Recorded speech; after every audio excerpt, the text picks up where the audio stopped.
Hello and welcome to this episode of The Unnoticed Entrepreneur with David Brier, who is a native New Yorker, and he says that he's the slayer of the mundane, is the international bestseller of a book called The Brand Intervention. David, welcome to the show. Absolutely. Thank you so much for having me, Jim. Well, it's my pleasure. We've heard a lot about you. Now, let's just talk, if we can, about brand intervention and how that helps the unnoticed entrepreneur.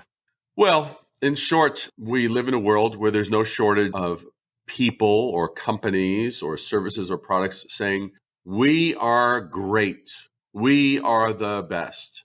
We have everything you've been looking for, et cetera, et cetera, et cetera. So we have a lot of background noise that all sounds a lot very similar. So, I mean, that's kind of like what I call like the sea of sameness. Not saneness as in being sane, but actually sameness as in being similar. It's like, how the heck do I tell the difference between this company and this company and this company and this company? Because there's an enormous amount of similarity to the point where everything seems kind of redundant, which leaves companies and individuals having to compete on price.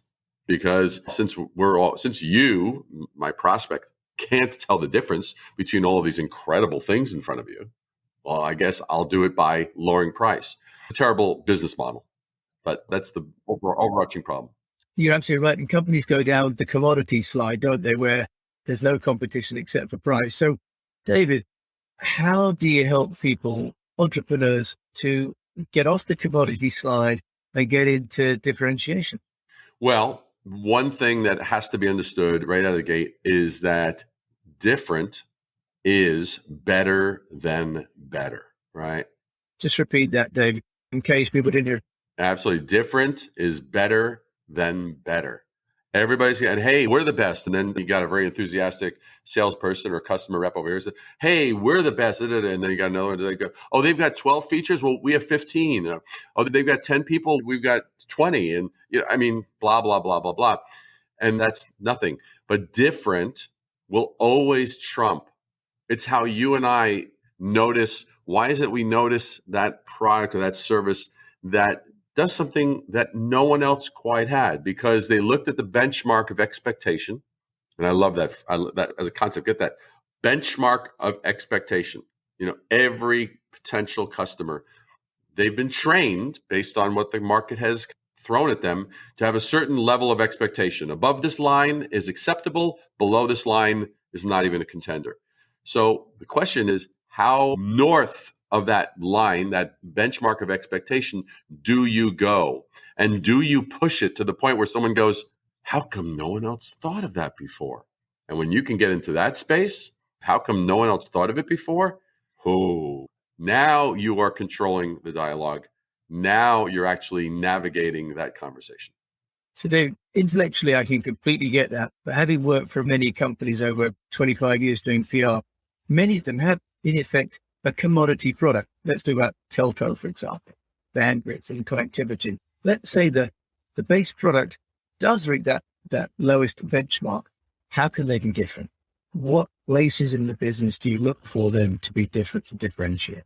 Sometimes it's big, sometimes it's small. Let's take, for example, there's a telco company that I actually branded. And one of the things that we found was, and it was enough years ago where everybody was pretty much offering the same sounding package of internet service and this, that, the other, da, da, da, da, da, da, da, da.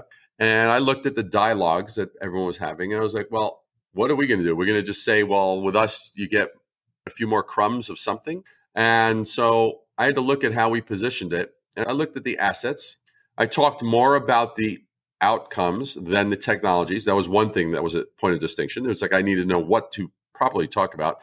So it wasn't like, hey, you get so many gigabytes, a lot about people. What does that even mean? It's like, how many shows can I watch? How fast can I upload or download, et cetera. But what we did that also then framed it well was, instead of doing here's your monthly subscription rate, I said, and you can get all of this for, I think it was like 79 cents a day, right? I mean, so that at least framed it differently. And it's like a little fraction of a cup of coffee. You get the world, right? And so it was just at least framing it in that way differently. But one other little side note, you take a company like DoubleTree, that's a very commodity hospitality, hotel chain. Nothing special about DoubleTree. They do one thing that no other company does in the space. They make sure when you check in, you get a warm chocolate chip cookie. Last I checked, they give out 82,000 chocolate chip cookies a day. Let's see, what's the cost? I don't know. Let's say it's 4 cents a cookie or something. Let's say that's what it is. And all they do is they have to put it in the microwave, right? And give it to the person. They smell the chocolate chip cookie. They feel the warmth. Do you know that they get more free PR just from people taking pictures of that? So in other words, you need to know these little tipping points, these little triggers, because what's the level of expectation? The level of expectation is, okay, you go into a hotel, the person's going to say hello. Hopefully they're going to treat you somewhat decently. And if you do have maybe more than one package, one piece of luggage, maybe they'll actually offer to help you bring it up upstairs or whatever. So I mean, what's that benchmark? Well, they decided just to do this one little thing. At a glance, it sounds trivial, but it brings back fond memories. A warm chocolate chip cookie. I mean, but again, it's kind of like knowing your audience, knowing your space, that's going to distinguish them. And that was for them enough for people to actually dig going there. Yeah, David, it reminds me of Singapore Airlines, which is, obviously an international carrier based out of Singapore. Every time you get on a plane, they give you a hot towel, and that's amazing. If you don't get it on Thai Air, you don't get it on Malaysian Air. So, David, if you've got something like the cookies for the hospitality business, why don't more companies do something which on the surface seems so simple, not that expensive? Why don't companies do this? What do you see in your expertise in consultancy as the reason why people don't engage in being different? Well, they confuse efficiency with profits and margins, which is the short-term thinking, the short-term gain, looking at each transaction, rather than the long-term cumulative effects. I mean, how efficient is it for a company to actually have a live person answer a phone? Why is it that we talk about when companies answer the phone? I tell you, I say, hey, Jim, I couldn't believe it. I had a problem with, whether it was for something for my car or something for my credit card. I mean, I hate the majority of my credit card companies because they put me through a 12-minute menu tree, automated, and they're looking, well, this is efficient.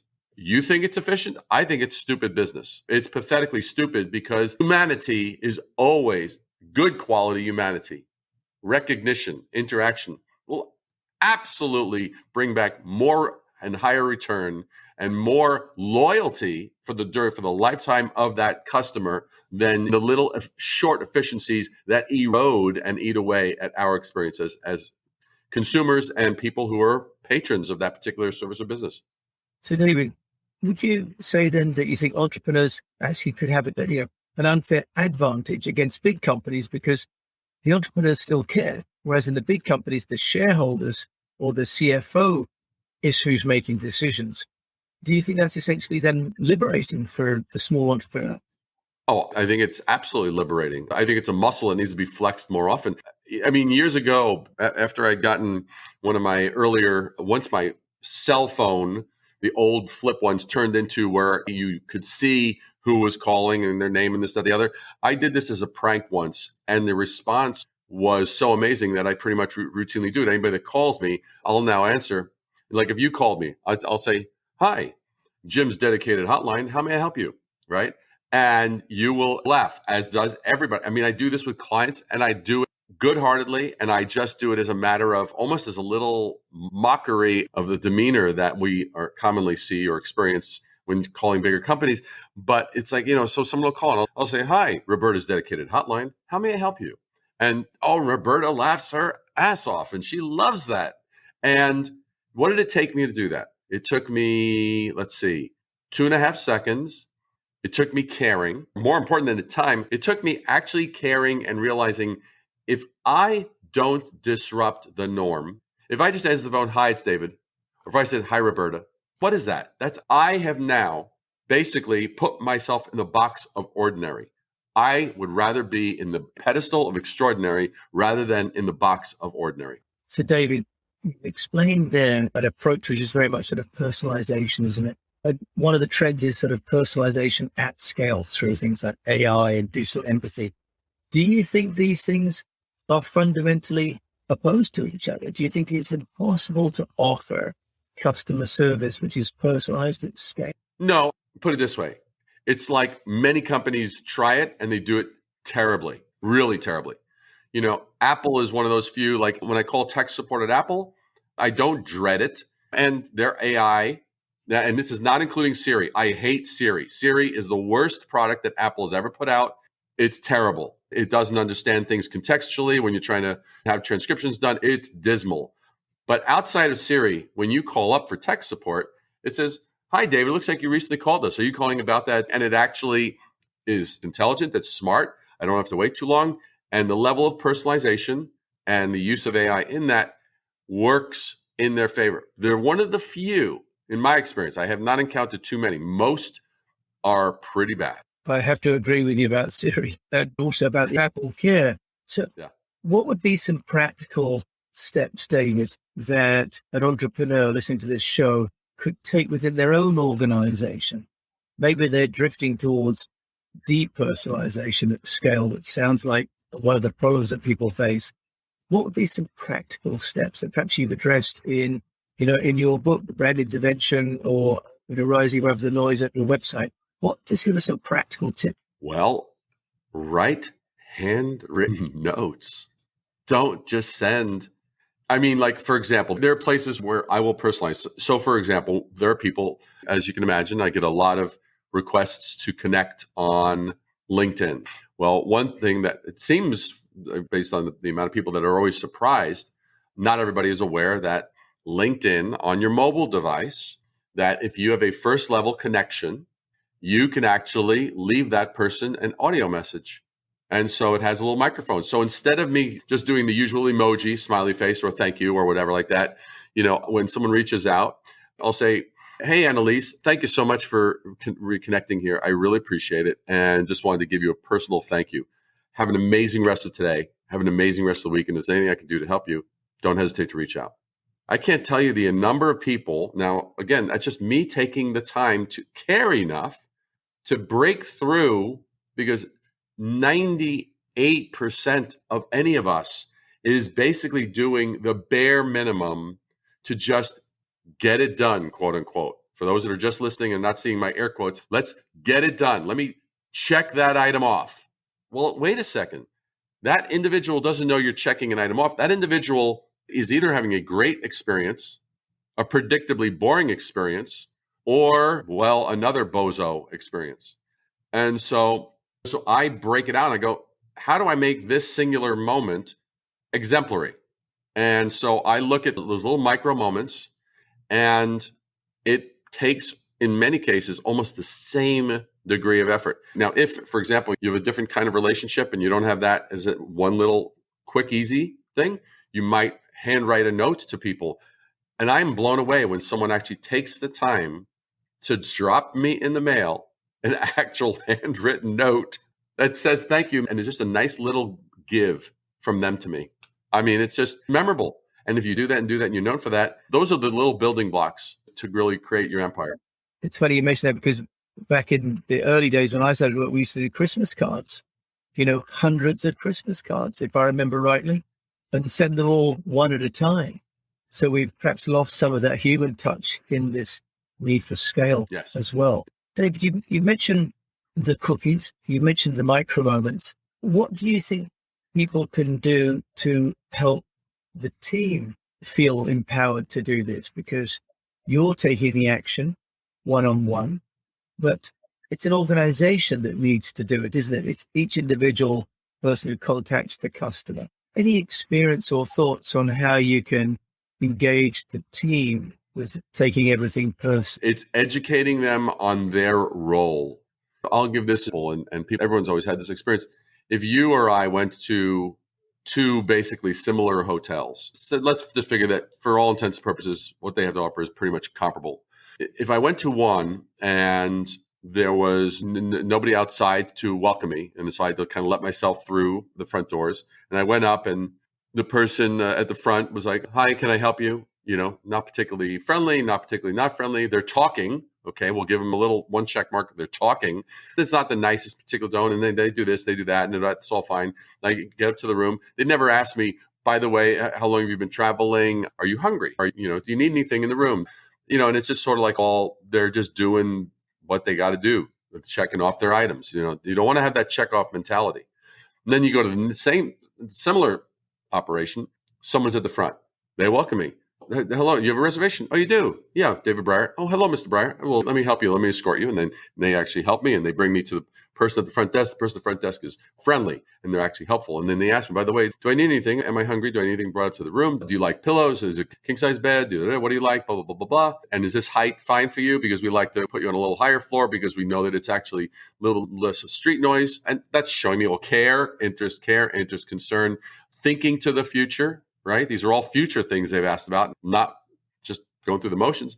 Which one am I going to feel is the better one? Now, again, they're offering in terms of their physical amenities were the same. Which one am I going to feel is a better experience? And that is what one has to instill in their team.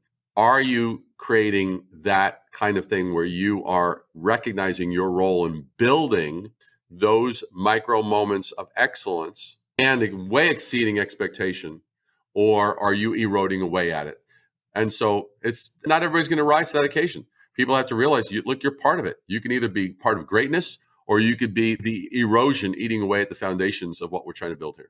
Right. So really getting everyone to take part, making everyone else feel special sounds like an overall message there, David, for the entrepreneurs that want to differentiate themselves from the mass market companies. That's right. And it's like, there's one place in town, I refuse to shop there anymore because their customer service was so bad. To find someone, sometimes you'd have to walk 5 minutes to actually find someone. So I basically, after the last time that I had shopped there, I said, the reason that I don't shop there is because if I happen to die in one of the aisles, they probably wouldn't find me for a week. Well, David, on that very nice note, you've got your book, which is Brand Intervention, and in there you've got 10 strategies so people can find that. How else can they find out about you, David? Well, the best and most surefire way is obviously going to my site, risingabovethenoise.com. If they go to Rising, and it's RISING, if they go to risingabovethenoise.com, they can get the Lucky Brand, which is a free ebook. There's also tons of articles, before and after examples and such. I mean, I like to be very practical and very real and show the journey that I've helped other companies go through, because my job is to basically take individuals and to take companies and to usher them into the next chapter of domination in their space. And that's thankfully, in my book, that's responsible for well over $8 billion in sales for companies around the world. The strategies that I've outlined there, because I've been doing this for 42 years, basically that's the hindsight. I'd love to say this was all planned out brilliantly because I was such a brilliant child prodigy genius in the beginning of my career. Your mastermind. Yeah, but it's kind of, I learned as I went, yes, I had talent, and yes, I had drive and hustle, but I learned, like many entrepreneurs, I didn't go to school for business training. I didn't get an MBA, because I come from the creative side, but I've been fortunate to have interactions with good business people, good entrepreneurs, good leaders, and be able to marry ingenuity, innovation, disruption, creativity with the practical experiential side that customers love and appreciate. David Brier, thank you for joining me on the Unnoticed Entrepreneur Show and sharing this with me today to learn how to rise above the mundane. Thank you so much for joining on the Unnoticed Entrepreneur Show today. Absolutely. Thank you so much, Jim, for having me. I really appreciate it. It's been my pleasure to listen to David Brier. And that's Brier with an E, by the way, Brier. And I will put that in the show notes. Thank you for listening to me, Jim James, on the Unnoticed Entrepreneur Show.